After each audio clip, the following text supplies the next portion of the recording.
mention it here tonight.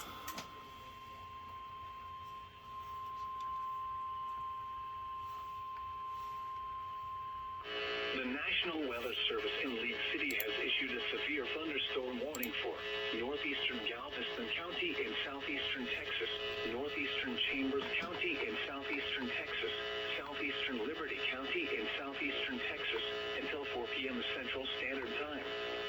At 3:36 p.m. Central Standard Time, severe thunderstorms were located along a line extending from New Hampshire to near Stowell through 8 miles north of Gilchrist, moving east at 25 miles per hour.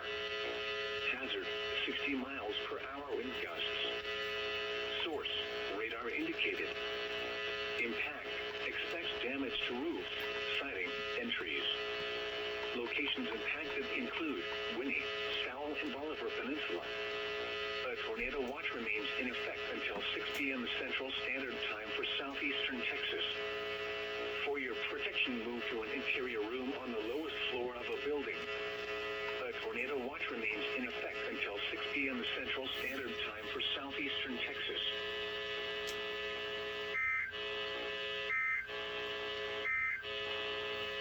The National Weather Service in Leeds City has issued a severe thunderstorm warning for Thank you. southeastern Texas.